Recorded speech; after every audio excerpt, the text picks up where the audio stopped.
SER Podcast.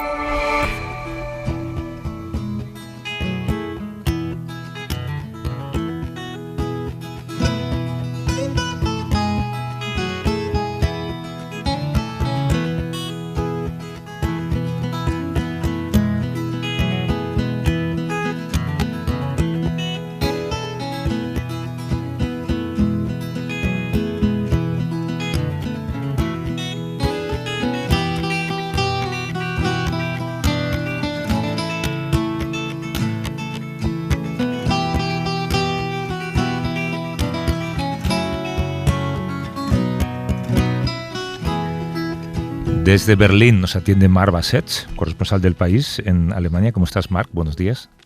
Hola, Javier. Buenos días. Guten Morgen. Oye, estaba leyendo ayer tu texto sobre fútbol y Berlín y pensaba en cómo el deporte ayuda muchas veces a entender a un país entero. Yo creo que Estados Unidos se puede explicar hablando de béisbol.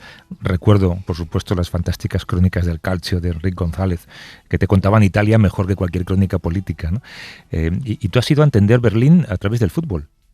Sí, Javier. He ido a varios partidos en los últimos días y la verdad es que es una manera de encontrar.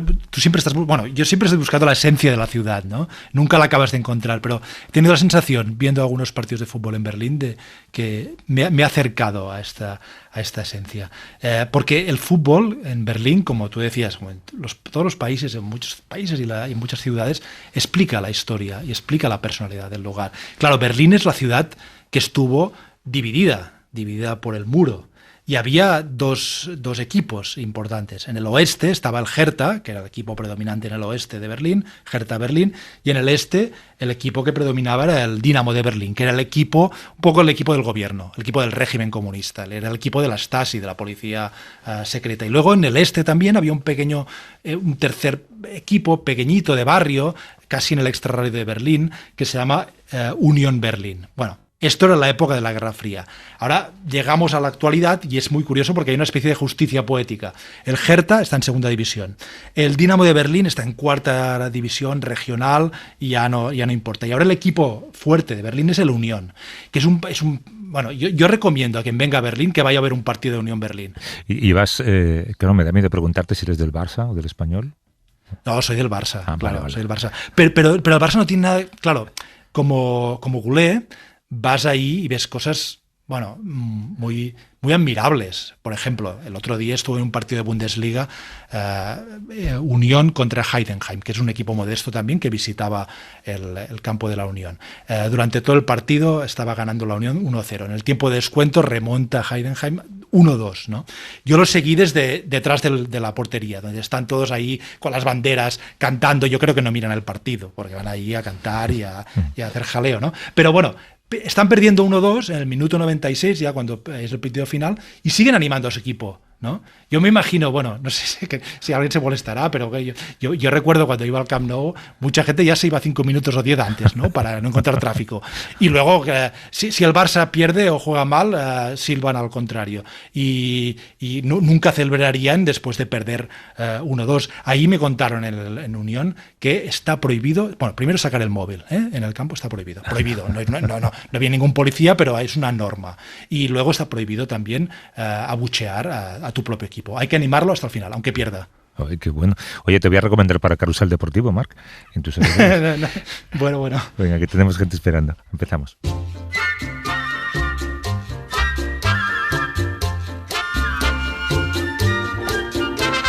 Love and marriage go together like a horse and carriage. This I tell you, brother, you can't have one without the other. Love and marriage, it's an institute you can't disparage. Ask the local gentry, and they will say it's elementary. Try to separate them. Menudo estándar que has escogido. Yo creo que esto lo cantaba hasta Frank Sinatra, ¿no? Lo cantaba Frank Sinatra y aquí lo canta Peggy Lee. Love and Marriage, amor y matrimonio. Y sobre todo cuando tiene también consecuencias diplomáticas, que es de lo que vamos a hablar ahora. En Dinamarca, a diferencia de otros países, acreditar un matrimonio es un trámite que formalmente requiere mucha menos documentación y por eso a muchas parejas binacionales les ha parecido una forma de oficializar su matrimonio de cara a tener un documento legal que acredite su unión en la Unión Europea. En 2024, por ejemplo, de las 8.000 bodas celebradas solo en el Ayuntamiento de Copenhague, 5.000 fueron por parejas que no residían en Dinamarca. Además, este país ha tenido una larga trayectoria en el reconocimiento de los derechos LGBTQ, así que también esto ha permitido que parejas homosexuales que en su país de origen no pueden casarse porque es ilegal, tengan una vía para reconocer esa estructura como pareja. Nuestra invitada nos dirá ahora cómo lo ve, pero también parece que hay un sector más de la sociedad danesa que está un poco fatigada por ser un destino nupcial europeo. Sí, Javier. Ahora incluso se dice que Copenhague se está convirtiendo en algo así como Las Vegas de Europa. Es decir, un lugar como Las Vegas donde casarse es más sencillo, donde la gente va a casarse y también a cometer locuras. Un lugar donde, como se dice, lo que pasa en Las Vegas queda en Las Vegas. Ahora quizá habría que decir lo que pasa en Copenhague queda en Copenhague.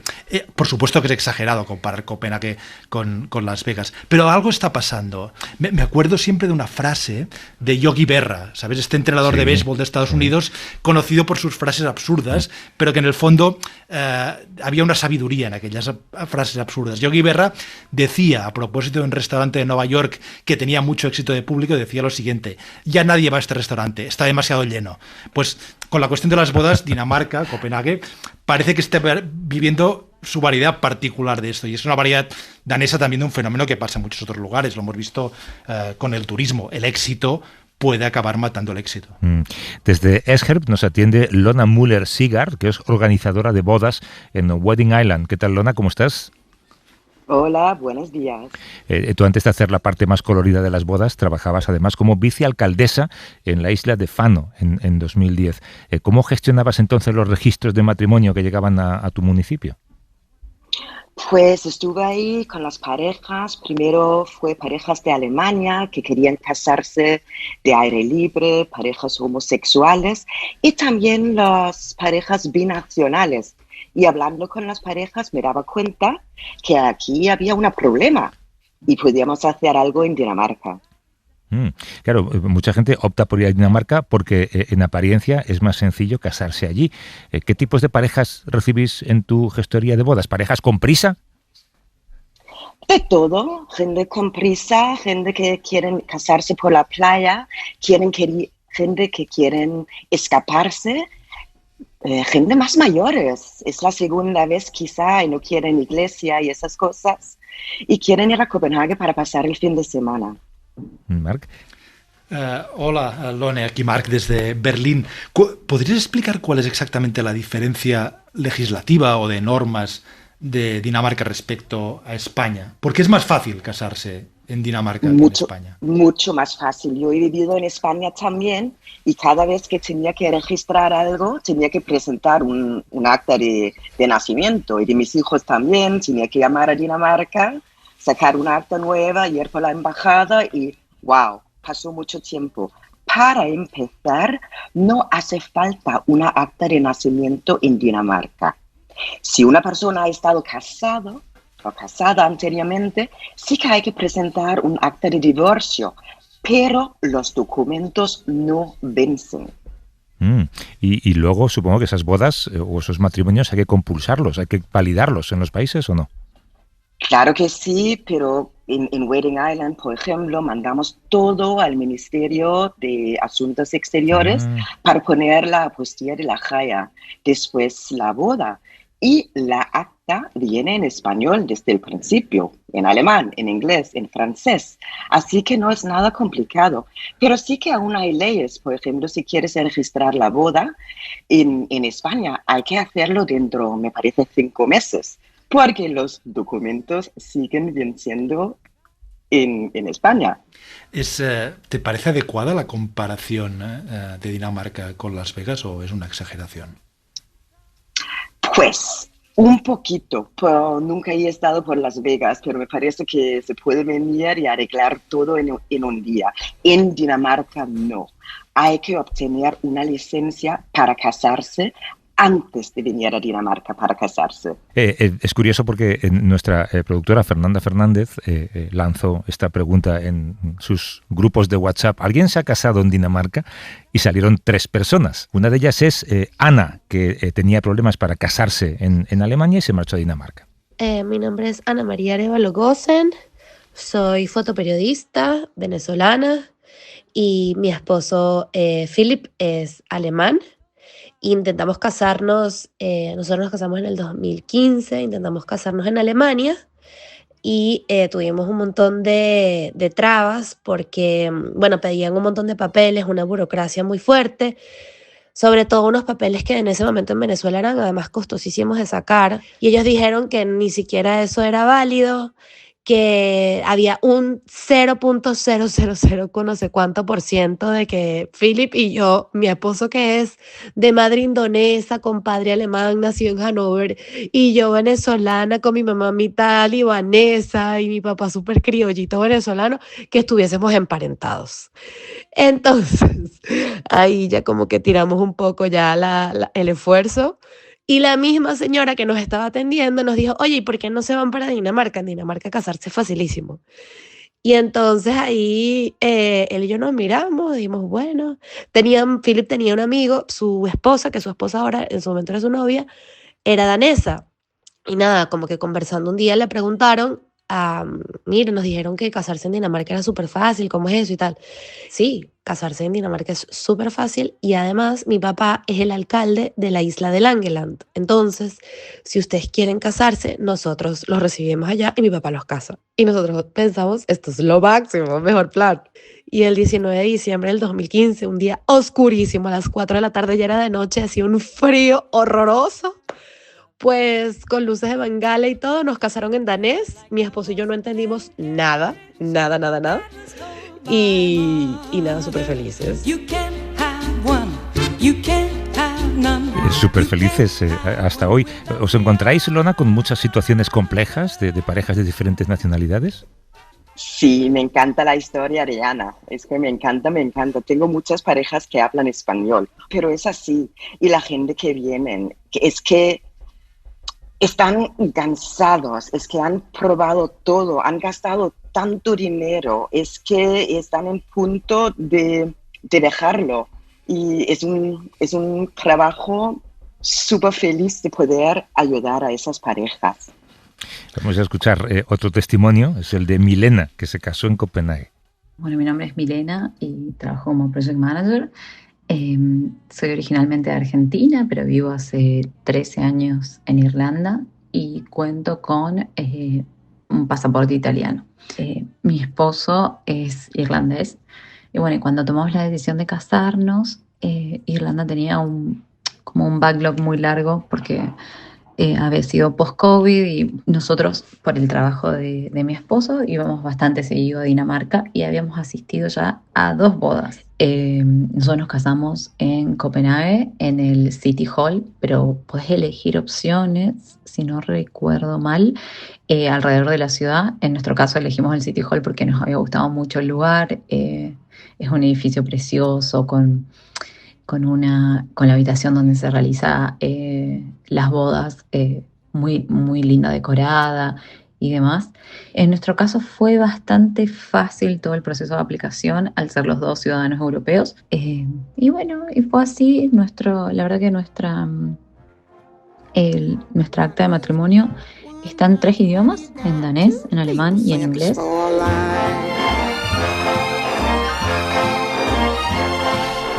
¿Cómo lo ven todo esto los daneses? ¿No están un poco hartos de tanta gente de todo el mundo que va a casarse ahí? Porque esto, imagino que cuesta dinero también y es cuesta tiempo. Es decir, yo he leído que, por ejemplo, para un danés reservar un slot, ¿no? O un momento para casarse en el Ayuntamiento de Copenhague cada vez resulta más difícil. ¿Cómo reaccionan los daneses a todo esto? Pues es claro que sí, que hay que invertir en el turismo, pero en Copenhague le gustan esas parejas, saben que van a venir todos los años en el futuro para celebrar el ¿cómo se llama? Aniversario. Aniversario. Entonces, sí, le interesan tener este tipo de turismo. ¿Y qué ocurre con, por ejemplo, parejas homosexuales que no pueden casarse en su país de origen y se casan allí? Ese certificado solamente es válido en Dinamarca, entonces, ¿no? No, es válido en todos los países que acepten los homosexuales. Pero claro, si tú vienes de un país donde no está aceptado, no puedes traer tu acta de matrimonio a este país. Pero si te vas a Dinamarca para casarte y luego estás viviendo en España o Estados Unidos, no lo sé, donde no hay problemas, puedes vivir como pareja casada. Esto es lo que comenta Blanca, otra de nuestras parejas de turismo nupcial, digamos, que se encuentra hablando de las reticencias en los países de origen a la hora de validar el certificado de matrimonio. Hola, yo me llamo Blanca y soy española y mi pareja es Yalte y es de Dinamarca. Hace, pues, ahora un año exactamente, decidimos que ya era momento de casarnos y entonces nos pusimos a investigar y al final pues decidimos casarnos en Dinamarca, principalmente por dos cosas. Una era que habíamos tenido una sobrina recién nacida y aparte que los trámites pues nada tienen que ver en un país y en otro. Entonces, bueno, es también curioso que en el proceso de Dinamarca, en este formulario, que la verdad es que fue muy fácil, las preguntas estaban un poco condicionadas a controlar claramente la inmigración en Dinamarca. O sea, preguntas como si nos habíamos conocido en persona, si el matrimonio era acordado y cosas así, que, bueno, claramente quieren controlar la inmigración. Pues nosotros respondimos a las preguntas con nuestra realidad. Inmediatamente obtuvimos el certificado que nos permitía casarnos.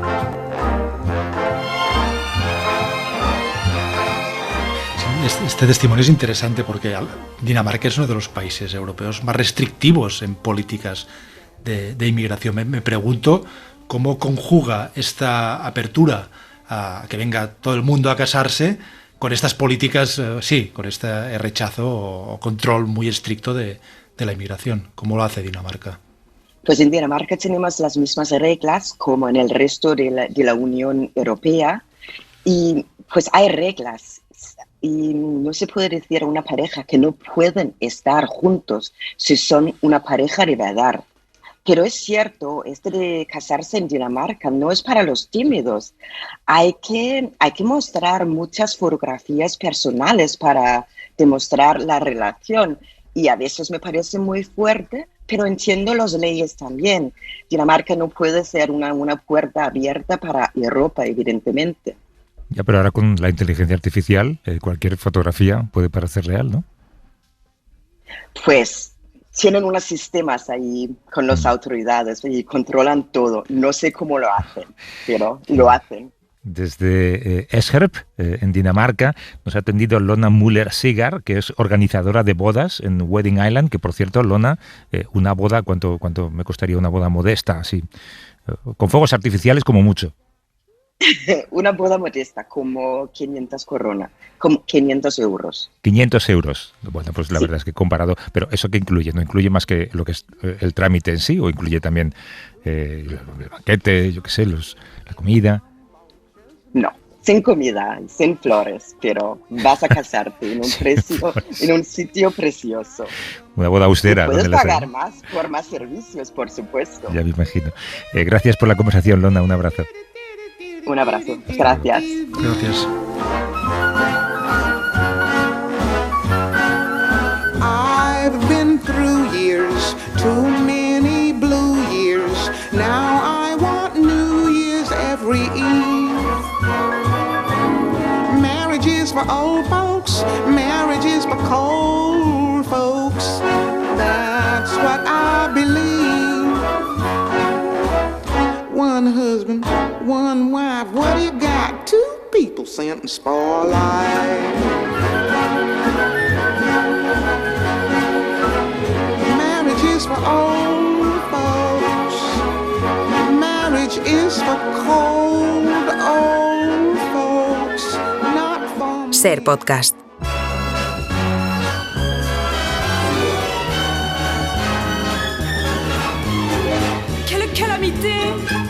d'être malade. On m'a dit que sa peau cache une infirmité. Peut-être la pelade. Regardez cette allure.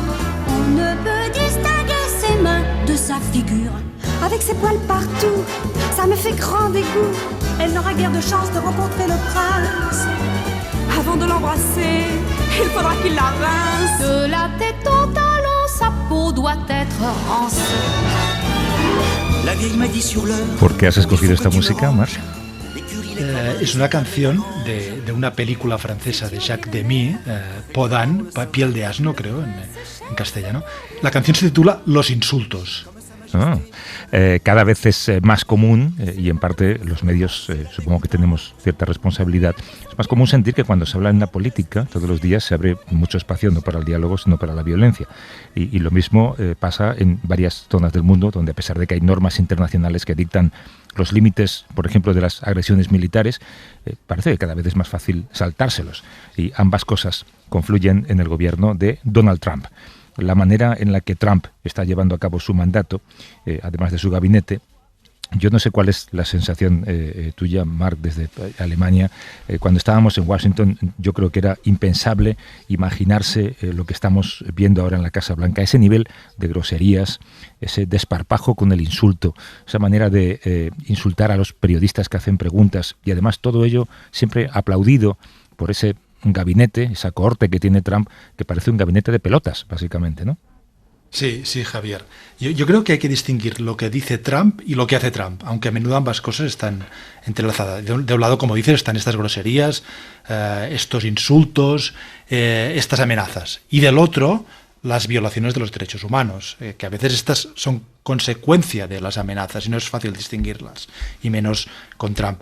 Pero lo nuevo, con Trump y con su administración, creo, lo que la hace único o distinto de otros presidentes, como tú decías, de la época en la que estábamos en Estados Unidos, esta desinhibición en el lenguaje. Ya no es que solo no es que insulte, es que ni oculta eso, se ostenta, casi se exhibe sin ningún decoro. Y esto es lo que ha ocurrido en las últimas semanas y en los últimos días con los bombardeos de embarcaciones de supuestos narcotraficantes y la discusión sobre si Estados Unidos, y en concreto el ministro de la Guerra, Peter Hegseth, ha cometido crímenes contra la humanidad o crímenes de guerra al ordenar la ejecución o el asesinato de supervivientes de un bombardeo a principios de septiembre en una de estas embarcaciones. Me da la impresión de que a Trump en realidad todo esto le da igual. Trump ha dado a entender que no hay problema para que se difundan los vídeos donde se muestran estos supuestos crímenes. Y él en realidad ya lo dijo en la campaña electoral, en una de sus frases más memorables. ¿Te acuerdas cuando dijo: yo salgo a la Quinta Avenida y disparo contra alguien y mi popularidad no bajará ni un punto? Y lo que ocurrió esta semana yo creo que es muy grave en todos los sentidos, pero no para el gobierno de Trump, ¿no? Ese vídeo publicado por el Washington Post, en el que parece que cuando se atacó una de esas narcolanchas había 2 supervivientes, y según el Post fue el mismo secretario de Defensa el que pronunció las palabras «matadlos a todos», y hubo un segundo ataque que seguramente, y eso es lo que analizaremos, contraviene todas las leyes internacionales sobre los conflictos bélicos. Para hablar sobre el lenguaje en un contexto de violencia política, nos atiende desde Valencia Beatriz Gallardo Pauls, que es catedrática de Lingüística en la Universidad de Valencia. ¿Qué tal, Beatriz? ¿Cómo estás? ¿Qué tal, Javier? Buenos días, encantada de estar aquí. ¿En qué momento crees, Beatriz, que se aceptamos que los políticos digan groserías, como decía Marc, incluso con descaro y con ostentación de la propia grosería? Sí, todo esto son procesos. O sea, Trump, lo que ocurre es que ya en su primer mandato, pues digamos que riza el rizo, ¿no? Y asume, no sé, como un punto de culminativo, ¿no? Pero estos son procesos y vienen de lejos. Tiene que ver con algo que en sociolingüística se llama la democratización del discurso, y también tiene que ver con un contexto social diferente, ¿no? Marc Lilla, por ejemplo, que utiliza el término de dispensa, dice que una cosa es el pacto socialdemócrata o no sé cómo llamarlo, pero el pacto de la era Roosevelt, ¿no? Que asume un tipo de ciudadanía en la que cualquier ciudadano asume que tiene una deuda con otro, pero con la época de Reagan es cuando todo empieza a cambiar, y tanto a nivel social como económico y también discursivo, claro que sí.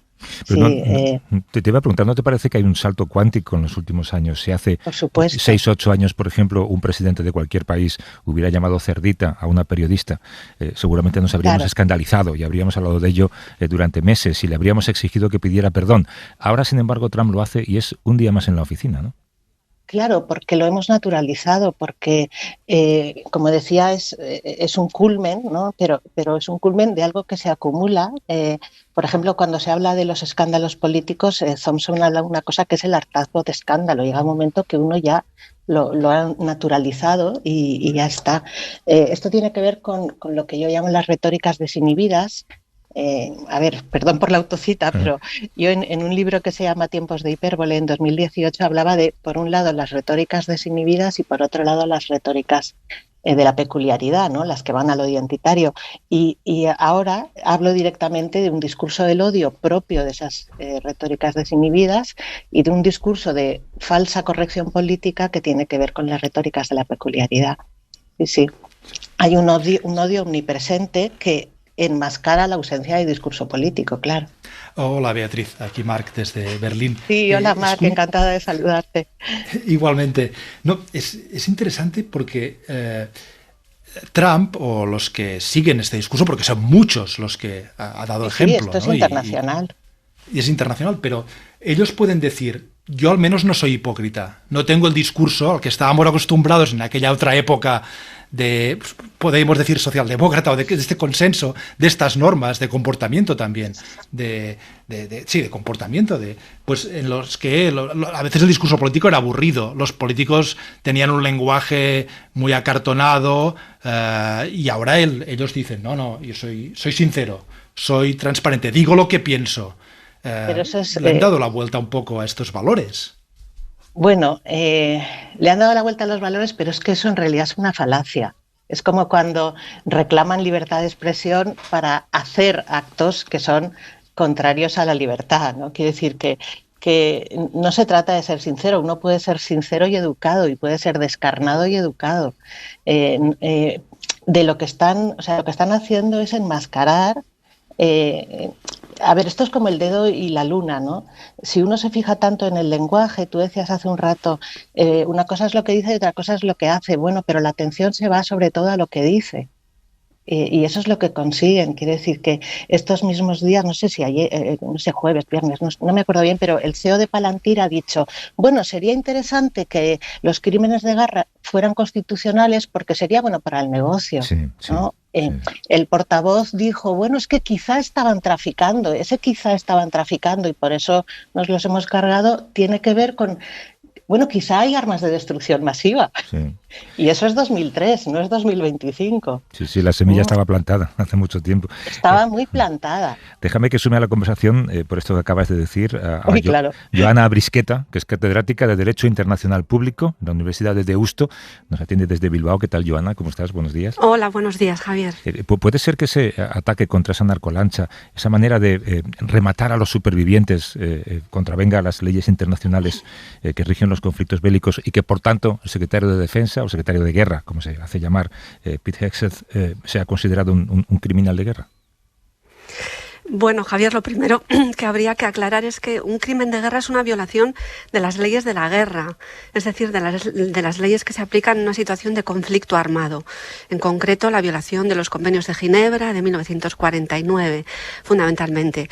Y a la vista de los datos, yo no creo que todavía nos hallemos en una situación de conflicto armado. Lo que ocurre es que, bueno, se habla, sobre todo en la prensa estadounidense, de la Comisión de Crímenes de Guerra, precisamente porque el secretario de Defensa nombró a su departamento o lo rebautizó con el nombre de Departamento de la Guerra, y entonces han acudido los periodistas en sus artículos en la prensa al manual de la guerra del Departamento de Defensa, precisamente publicado, actualizado en 2023, que sí dice que está prohibido atacar a los náufragos o a los supervivientes, ¿no? En una situación de hostilidad como la que que nos hallamos. Pero yo no diría que esto es un crimen de guerra, es otra cosa que también está regulada en el derecho internacional, que se llaman ejecuciones extrajudiciales, es decir, situaciones en las que hay un mandato de ejecutar a alguien sin un mandato judicial previo,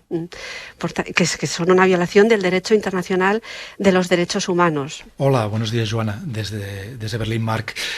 ¿Y estos supuestos crímenes, quién debería juzgarlos o investigarlos? ¿Tribunales americanos, tribunales internacionales? Bueno, para que los juzgaran tribunales americanos se tendría que iniciar dentro del Estado de Estados Unidos un proceso judicial. Se tendría que operar, ¿no?, una llamada a la Fiscalía o a los tribunales internos. En el ámbito internacional cabe la posibilidad de que el propio Estado de Venezuela fuera ante un comité, que es el Comité de Derechos Humanos, que también es un órgano de Naciones Unidas que vela por la aplicación en este caso del Pacto de Derechos Civiles y Políticos, que establece la prohibición de la privación arbitraria de la vida. Por tanto, sí que hay un comité de derechos humanos que no es un órgano judicial per se, es un órgano, digamos, cuasi judicial, porque no dicta sentencias, dicta lo que se llama dictámenes, y en el ámbito internacional creo que sería la vía a la que podría acudir Venezuela en este caso. Cuando se dice que la Corte Penal Internacional, la Corte Internacional de Justicia podría entrar a considerar estos hechos, pues yo lo veo imposible. Primero, la Corte Penal Internacional no sería competente porque Estados Unidos no es parte en el Estatuto de Roma, en este tratado internacional que constituye la Corte Penal Internacional y que juzga los crímenes contra la humanidad, los crímenes de guerra y el genocidio. Y el otro caso sería, o la otra posibilidad, de la Corte Internacional de Justicia, que también está en La Haya, pero que en este caso juzga situaciones conflictivas o controversias jurídicas entre estados. Tendría que darse el caso de que el Estado venezolano presentara una demanda contra el Estado estadounidense y los dos aceptaran la competencia de la Corte Internacional de Justicia. Sí, una pregunta quizá para las dos, para Beatriz y Joana, pero hablando de la palabra guerra y de lo que significa. Claro, Trump habla de guerra contra el narco, pero antes se habló también de guerra contra el terrorismo. ¿Cómo influye el uso de estas palabras, de estos términos, luego en lo que ocurre, el hecho de que ahora se esté debatiendo si hay crímenes de guerra? Beatriz. Bueno, me estaba acordando de cuando estalla el conflicto de Ucrania, la invasión rusa, y Putin prohíbe mencionar la palabra guerra en 2022, pero lo prohíbe hasta el punto de que hay sanciones económicas de varios miles de euros para los periodistas que utilicen la palabra guerra, ¿no? Pero eso tiene que ver con esta mala interpretación generalizada de cómo funciona el lenguaje, ¿no? Es lo que se llama la falacia de performatividad, y cuya máxima expresión es esa falacia de que lo que no se nombra no existe, porque todos sabemos, además en aquellos días iniciales todos los mandatarios europeos enfatizaban la palabra guerra, ¿no? O sea que es una especie de traslado al discurso de las hostilidades. Pero bueno, imagino que, Joana, en el ámbito jurídico sí que hay una consecuencia obvia de que algo sea guerra o no lo sea, nos lo acaba de explicar, pero en el ámbito estrictamente discursivo, pues por mucho que no lo quieras llamar guerra, todos sabemos lo que está pasando, ¿no?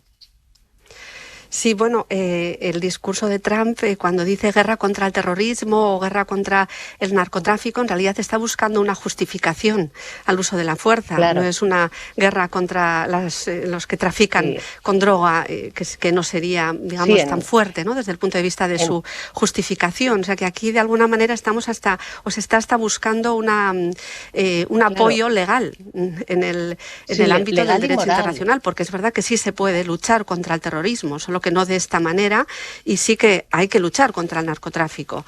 Por tanto, en este sentido, yo creo que no están utilizadas las palabras de manera no deliberada, sino que están utilizadas con el ánimo, con el afán de poder protegerse desde el punto de vista jurídico. Por otro lado, también yo destacaría que Trump tiene la habilidad de crear problemas y luego resolverlos rápidamente. Es decir, este juego del lenguaje nos lleva a estar casi tomando el pulso de la política internacional y de los conceptos jurídicos cada 3 minutos o cada 3 días, ¿no? Dice que va a imponer unilateralmente tarifas, que también desde el punto de vista del derecho internacional es una violación de las normas del comercio internacional, pero luego se olvida la comunidad internacional, incluso él, del problema que ha creado, ¿no? O va a expulsar a todos los somalíes o a todos los afganos de Estados Unidos y luego desaparece la noticia. Pero siempre busca esa excusa o esa base jurídica aparente. Lo que pasa es que con una medida siempre excesiva y banalizando el lenguaje, como decía Beatriz. A ver, yo no creo que resuelva los problemas en ese sentido que acabas de decir, Joana. Yo creo que simplemente los cierra y precisamente en términos discursivos eso es lo que se llama desconexión moral. Es decir, son argumentos que, ojo, lo hace Trump, pero lo hacemos cualquiera. O sea, cualquiera de nosotros, cuando hace algo que sabe que no está bien, pues busca excusas, ¿no? Excusas normalmente de mal pagador. Pero atribuir a la lucha contra el narcotráfico los ataques a Maduro mientras perdona a Orlando, ¿no? Por ejemplo, pues no es más que son falacias de datos insuficientes, de falsa causa, si queréis, pero el tema de Maduro no tiene que ver con las drogas. La congresista republicana Salazar salió ayer diciendo, o anteayer, bueno, estos días, no me acuerdo exactamente, pero salió diciendo que tenemos que ir a Venezuela, esto va a ser un festín para las petrolíferas americanas. Es decir, todo esto son enmascaramientos, ¿no? Es como cuando se autodenomina el gran pacificador, ¿vale? El acuerdo de paz entre Ruanda y República Democrática del Congo tiene que ver con las tierras raras, ¿no? Exactamente como hizo con Zelensky en Ucrania, ¿no? O sea, que todo esto son, disfraces, ¿no? Disfraces argumentativos y narrativos también para ocultar la verdadera política. Sí, efectivamente, la lucha es contra el chavismo y contra la relación, y contra Cuba, de alguna manera, ¿no? Lo que pasa es que a él no le importa. Hay que tener en cuenta que es el segundo mandato de la administración Trump. Y en el segundo mandato de los presidentes de Estados Unidos normalmente buscan dejar un legado en la política internacional. No buscan votos ni buscan un tercer mandato, aunque en este caso es verdad que hay muchos Trumps, ¿no? Familiares que están por ahí. Entonces, yo diría que, bueno, además se da la paradoja de que precisamente quien le arrebató el Premio Nobel de la Paz fue Corina Machado, que es la opositora al régimen de Maduro. Entonces, bueno, yo diría que el trumpismo es una especie de régimen amorfo, que no tiene una estructura sólida desde el punto de vista del derecho y que nos tenemos que mover ahí hasta que termine su mandato y defender que cualquier acción de un Estado tiene unos límites que son el derecho internacional y además que esos límites del derecho internacional también representan implícitamente un código moral aplicable a toda la humanidad que de alguna manera nos dignifica como civilización. Falta saber si el final del trumpismo traerá una vuelta a la normalidad institucional y legal o si el daño creado es un daño que ya está aquí para quedarse. Nos han atendido desde Valencia Beatriz Gallardo Pauls, que es catedrática de Lingüística en la Universidad de Valencia, y desde Bilbao, Joana Abrisqueta, que es catedrática de Derecho Internacional Público de la Universidad de Deusto. Beatriz, Joana, gracias por la conversación. Un abrazo. Gracias a vosotros. Gracias a vosotros. Hasta luego. Adiós, gracias. Lo cierto, Marc, es que las ruedas de prensa de Trump, como ha ocurrido esta semana, se han convertido ya en un espectáculo en sí mismo y es que se contemplan como miras un accidente de carretera, ¿no? Que no puedes quitar la mirada.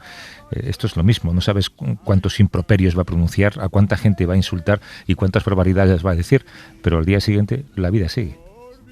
Sí, tiene este talento, y hay que reconocérselo, inmenso, de dejarte pegado a la pantalla. Esto ya lo tenía en la campaña y fue una de las claves, yo creo, de su victoria ya en el 2016, y la verdad es que no lo ha perdido. Él lo sabe, además.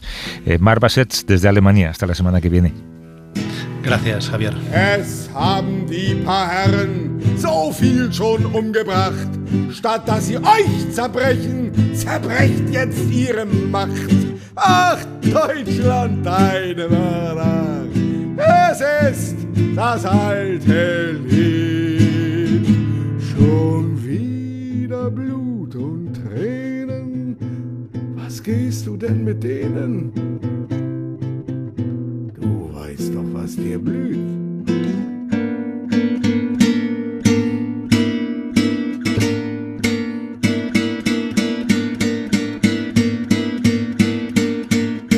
Para no perderte ningún episodio, síguenos en la aplicación o la web de la SER, Podium Podcast o tu plataforma de audio favorita.